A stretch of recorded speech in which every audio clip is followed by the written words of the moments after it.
My name is Somin, and today I will present our work title Design of a Relative Body Movement based Omnidirectional CPR Compression Depth Analysis Framework. This presentation is organized as follows. CPR is a crucial pressure that directly affects patient survival. High-quality CPR requires appropriate compression depth as well as stability during repetitive compressions. A current CPR education training is commonly conducted using sensor-based mannequins that provide numerical feedback. However, despite their widespread use, the system faces limitations in real and unconstrained training environments.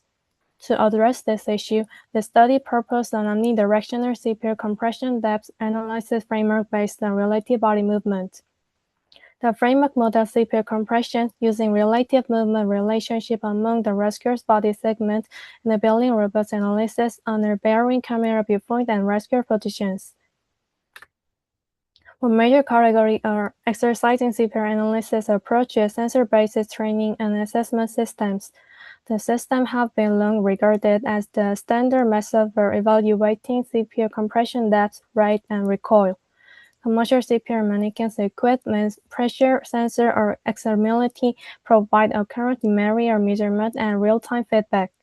However, this requires specialized equipment, which led to high score and limited scalability, particularly in large-scale or repeated training settings.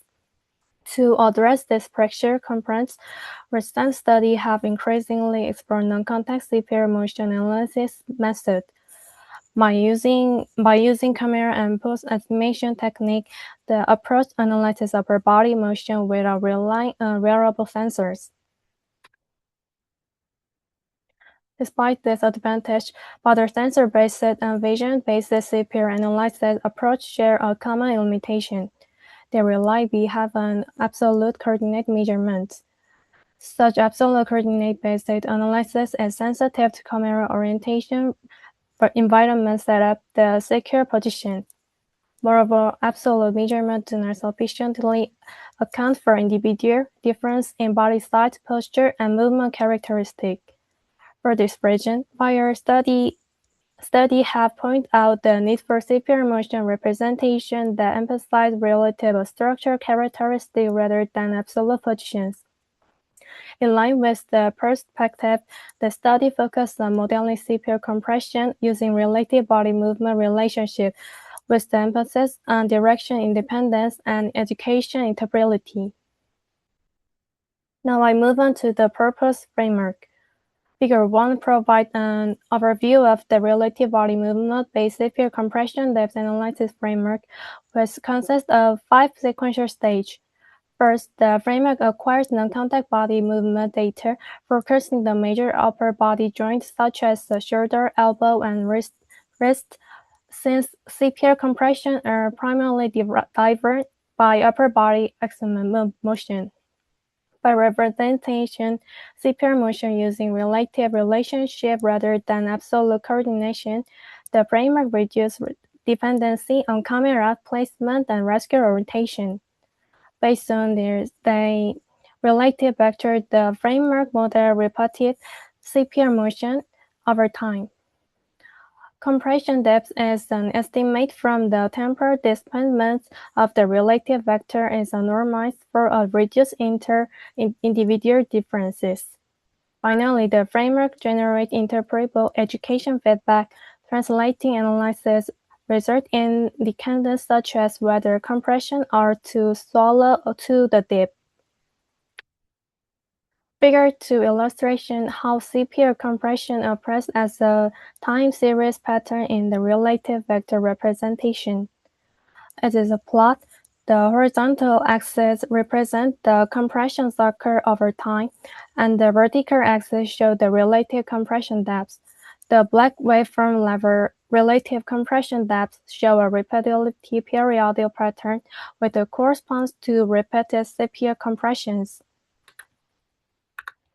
The key interpretation is the amplitude of this periodic waveform reflected in the compression depth, while the regularity of the cycles reflect the compression rhythm.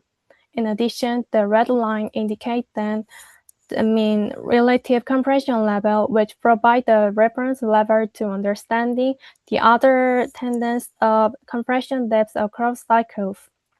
So figure to support the idea, the relative vector capture both the depth and how consistently compressions are confirmed with a relating absolute coordinate.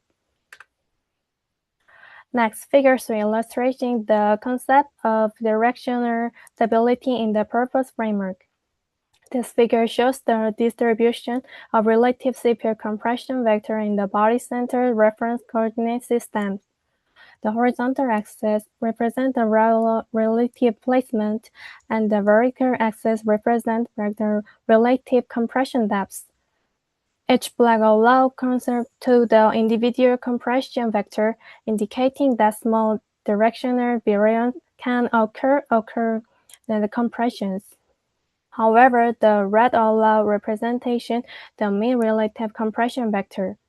Despite the variation among individual vectors, the mean vector remains stable, demonstrating a consistent demand compression destination, with motion in the represented in relative coordinates. This result indicates the CPR compression quality should be evaluated not only by depth, but also by directional consistency of relative compression vectors. Finally, figure 4 present the analytical or interview pipeline that convert relative motion into education feedback. The pipeline consists of two many parts. On the left, the input as the interpretation module start from a non-contact scanner sketches, extract body, upper body joint, and construct the relative motion vector. On the right, the motion analysis core processes its repetition, and compute and convert displacement CT and segment the motion into individual compression cycles. From each compression cycle, the framework derives multiple evaluation components including normalized depth estimation, direction stability, and rhythm consistency. At the bottom, this analytical result and translate into the educational interpretation output and summarized in the education feedback layer. This layer provides interpreter directors such as relative compression depth, stability score, consistency in effects, and posture control. Over this pipeline emphasizes the framework is designed not only for quantitative analysis but also for intuitive and evaluation manifold feedback. First, because the framework relies on relative body movement, it enables CPR compression analysis that's robust to camera viewpoint and risk orientation. This makes the framework suitable for the training setting where contradiction cannot be strictly controlled. Second, the framework is designed as a non-contact system, which reduces dependency sensor embedded mannequins for wearable device. As a result, it comprises scalability and supports repeat practice of large group CPR education. Third, the purpose framework emphasizes education interpretability rather than raw numerical value. By providing feedback based on relative depth, duration, stability, and consistency, it helps learners understanding how to adjust their CPR motion. Over these characteristics indicate the purpose framework is well aligned with practice CPR education scenarios. To conclude, the study presents a relative body movement-based CPR compression depth analysis framework for non-contact CPR education. The key contributor is the use of the relative repetition of CPR compression with reduced sensitivity to absolute coordinates, a camera viewpoint, and circular pointers. By focusing on relative vector, the framework captures not only compression depth, but also directional stability and motion consistency. Rather than emphasizing numeric compression alone, the purpose framework highlights interpretability and structural understanding of CPR motion, making it more suitable for education or training purposes. As future work, We plan to apply the framework for real CPR training environments and further excited by integrating learning-based motion analysis for adaptive feedback. The slide list for reference using is a study. Thank you for your attention.